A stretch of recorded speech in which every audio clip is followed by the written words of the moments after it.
जिंदल साहब दिन में भी इसी लेडी से मिलने आए थे, गाड़ी में भी आई थी।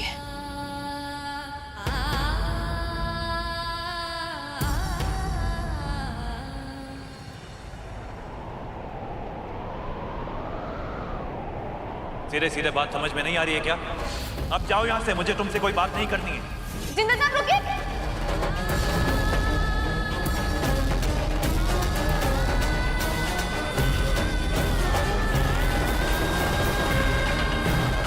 ये बाल किसी बाहर वाली का है। एजे को ना उनकी उम्र की कोई लड़की, या मतलब है औरत मिल गई है।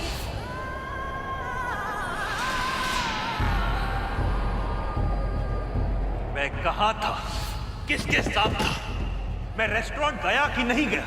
तुम्हें जो सोचना है तुम सोचो।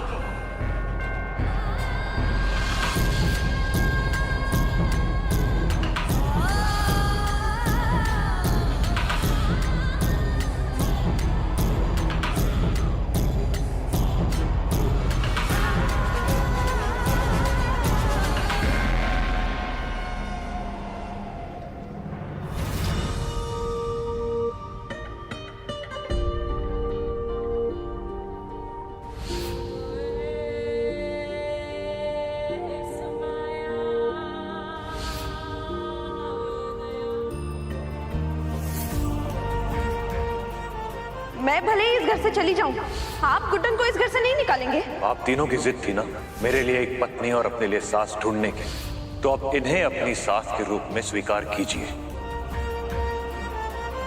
जिनसे तुम बात कर रहे हो वो और कोई नहीं बल्कि पत्नी है मेरी, मिसेस गुड्डन अक्षत जिंदल। तुम इस मंगलसूत्र के लायक नहीं हो गुड्डन।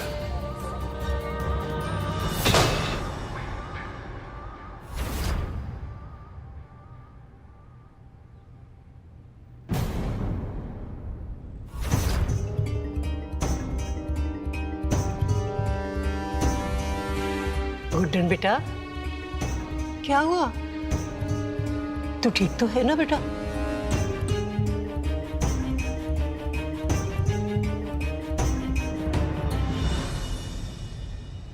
दादी, जिंदल साहब कभी नहीं चाहते थे ना कि हमारी उनसे शादी हो। गुड्डन, तुम्हें पता है वक्त क्या हुआ है? हद हो गई। दुर्गा जी,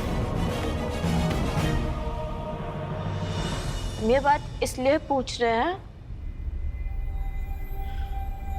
क्योंकि आपकी तीसरी सास और हमारी सौतन आने वाली है इस घर में। है?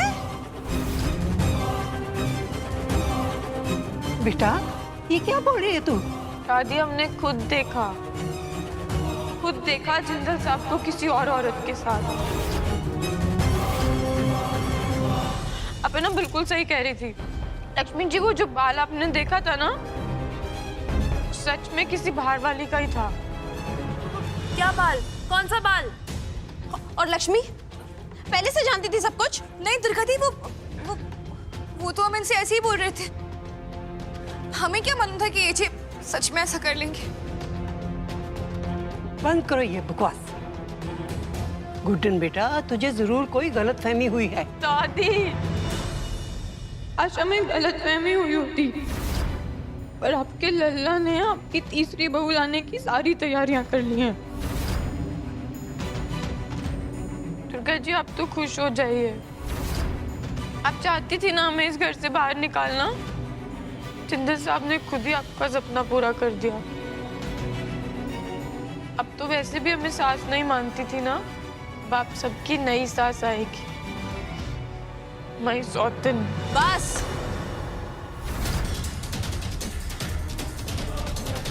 तुम ये जो सब कुछ कह रही हो ना, वो एकदम बकवास है। एजे ऐसा किसी के साथ ऐसा हो ही नहीं सकता गुड्डन। हमें भी यही लगता था दुर्गा जी, पर जब हमने उन्हें खुद उस औरत को गले लगाते देखा ना, तो मानो 440 वोल्ट का झटका लग गया हमें। हम उनके लिए यहाँ प्लेटें जोड़ रहे हैं, क्या कुछ कर रहे हैं, और वो है कि और आपको पता है 3 दिन से वो रेस्टोरेंट भी नहीं गए। आज ही रेस्टोरेंट से फोन आया था और एक मिनट दुर्गा जी, आप खुद बताइए इस वक्त जिंदल साहब कहाँ गए होंगे? हमारी बात मानिए, जिंदल साहब अभी भी उस औरत के पास ही गए हैं।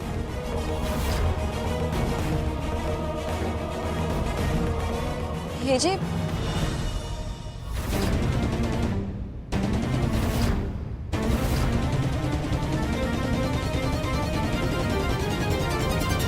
सुना ना आपने हमने क्या कहा? बता दीजिए खुद ही कि आप जाते हैं किसी औरत से मिलने। बता दीजिए कि कोई और है जिसे आप इस घर की तीसरी सास और हमारी सौतन बनाकर लाने की तैयारी कर रहे हैं।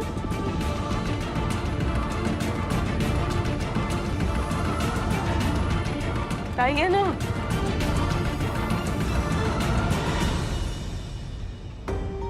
वैसे कह दीजिए कि इसके फालतू के सवालों का जवाब देना मैं जरूरी नहीं समझता हूं। मैं अपने कमरे में सोने जा रहा हूं और ये जो इसके बेकार के तमाशे हैं ना, इन्हें बंद कर दे। I am not interested.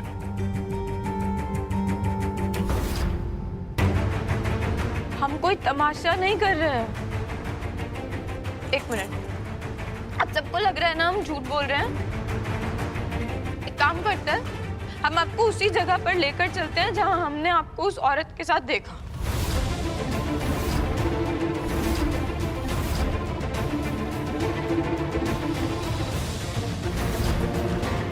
हम ये तो नहीं जानते कि आप झूठ क्यों बोल रहे हैं, पर हम सच पे से पर्दा हटाकर रहेंगे।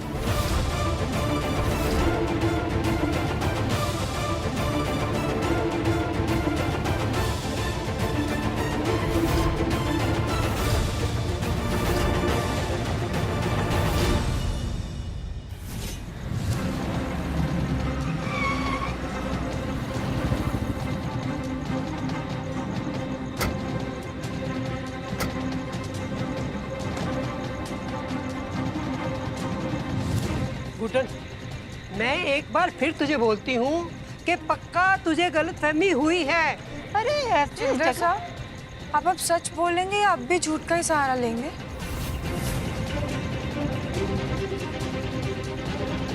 माँ, मुझे तो समझ में नहीं आ रहा है कि ये क्या बकवास कर रही है। इनफैक्ट मैं तो ये भी नहीं जानता कि हम लोग इस वक्त यहाँ क्या कर रहे हैं। We need to go back. चलिए घर वापस। हम यहाँ इसलिए आए हैं क्योंकि हमें जानना है कि आपको हमसे झूठ बोलने की जरूरत क्यों पड़ी।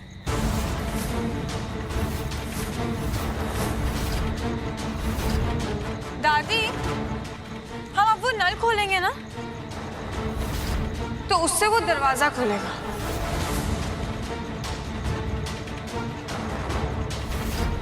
अभी देखिएगा।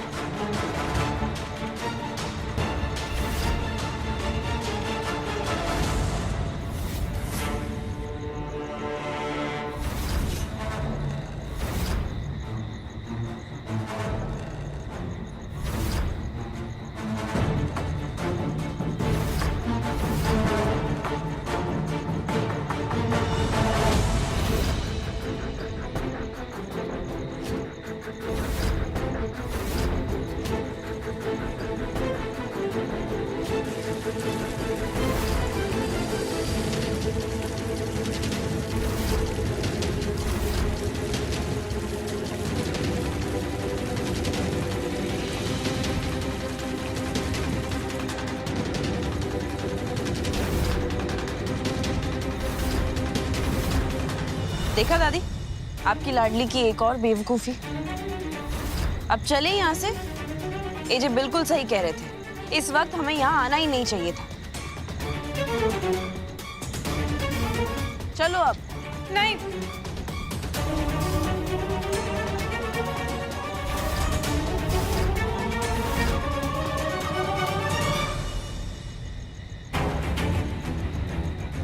जब तक हम सच साबित नहीं कर देंगे ना, हम में से कोई भी यहाँ से नहीं जाएगा।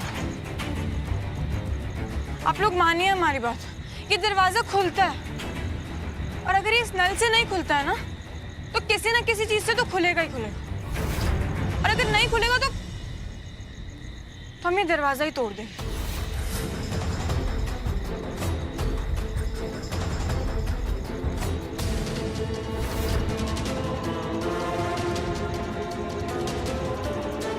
गुड्डन, क्या तुम सच में ये करना चाहती हो? गुड्डन देख दादी और जिंतल साहब, हम ये करेंगे। हम ये करेंगे क्योंकि हम ये जानना चाहते हैं कि आपको हमसे झूठ बोलने की जरूरत ही क्यों पड़ी। और एक मिनट, आप तो हर मुश्किल समय में हमारा साथ देते हैं ना, तो ये लीजिए, लीजिए और इस दरवाजे को तोड़ दीजिए। वैसे भी आपको तो डरने की कोई जरूरत नहीं है, क्योंकि आप तो सब सच कह रहे हैं, है ना?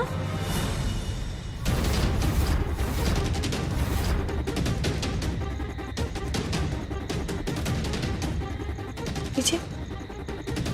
हाँ लला, लकड़ा ले और ये साबित कर दे कि तू सच बोल रहा है, और ये भी साबित कर कि इसे गलतफहमी हुई है।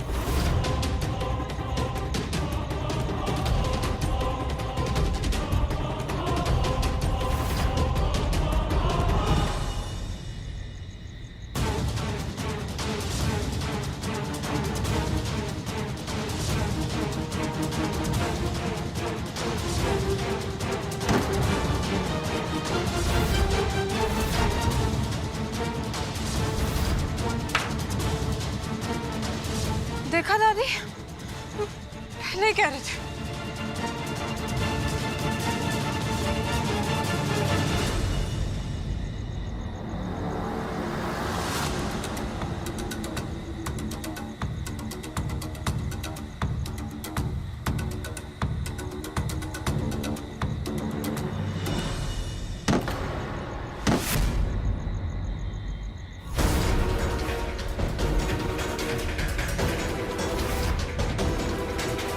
चलिए, अब अंदर चलिए और खुद अपनी आंखों से सच्चाई देख लीजिए। हम झूठ नहीं बोल रहे थे दादी। आइए।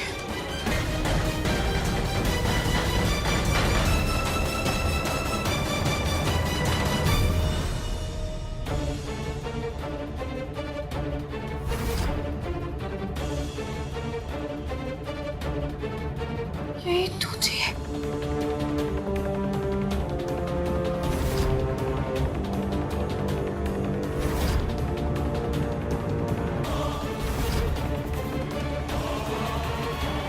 अब तुम कहोगी कि उस औरत के पास गायब होने की भी शक्तियां हैं, है ना? दुर्गा जी, यही पे थी। तुम्हारे जैसा बेवकूफ इंसान ही एजे जैसे अच्छे इंसान पर ऐसा शक कर सकता है। कहा था ना मैंने, गलतफहमी हो गई है तुझे। अरे तू लल्ला के बारे में ऐसे कैसे सोच सकती है? अरे यार लक्ष्मी, सासू माँ का करना क्या है? 2 घंटे पूरे वेस्ट हो गए। और नहीं तो 6 नाम की चीज नहीं है सासू माँ को। चलो चलो चलो चलिए।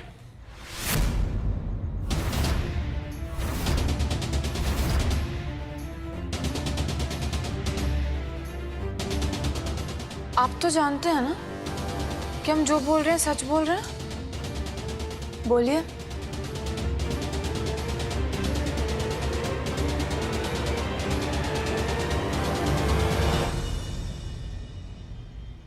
आधा सच झूठ से भी ज्यादा खतरनाक होता है गुड्डन। घर चलो, रात बहुत ज्यादा हो चुकी है।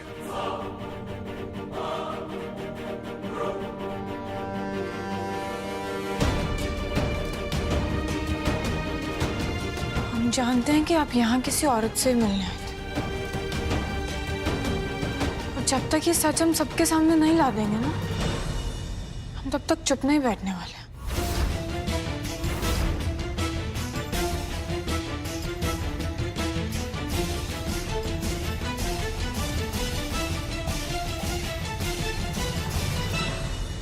What? मैं जब से इस घर में आई हूँ एजे, तब से मैंने देखा है, गलतियां और गलतियां करने वालों को आप कभी माफ नहीं करते। आप गलतियां कभी स्वीकार ही नहीं करते, चाहे वो बड़ी हो या छोटी। पर गुड्डन के आने के बाद सब कुछ बदल गया। उसकी बड़ी से बड़ी गलती को आपने नजरअंदाज कर दिया। पर एजे आज नहीं, आज गुड्डन ने जो किया है उसकी सजा उसे मिलनी ही चाहिए। और अगर ऐसा नहीं हुआ तो ये आपका सबसे बड़ा पक्षपात होगा एजे।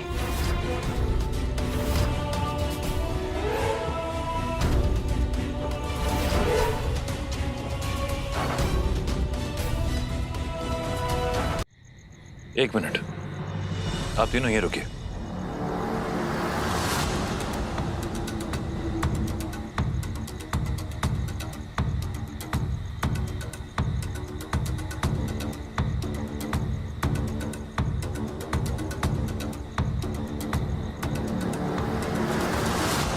हाथ दीजिए। लक्ष्मी बहू, आपके लिए भी। और ये एक आपकी। ये एक एक गोली आप तीनों जरूर खा लीजिएगा। क्या ना, इससे चैन की नींद भी आएगी और जो फालतू की बातों का प्रेशर आप तीनों के सर में चल रहा है वो भी हट जाएगा। तो खाने के बाद याद से एक एक गोली आप तीनों जरूर ले लीजिएगा।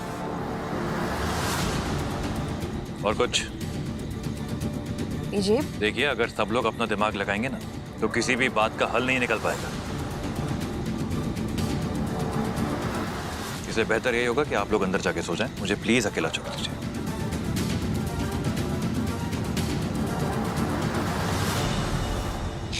जिंदल साहब,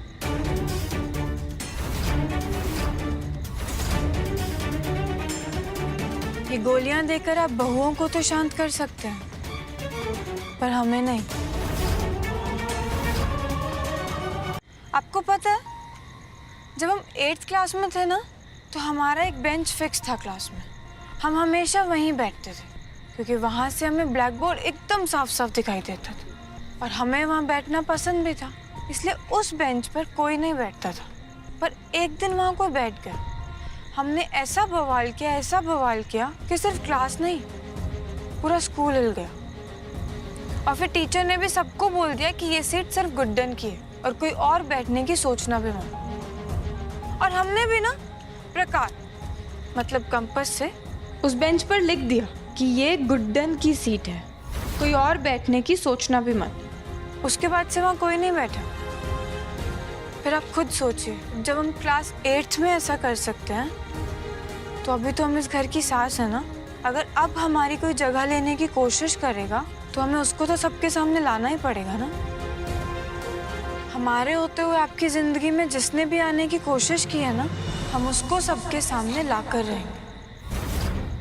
गुड्डन, एक मिनट, आप हमारी बात सुनिए। अब आप देखिए कि गुड्डन से क्या क्या हो पाएगा।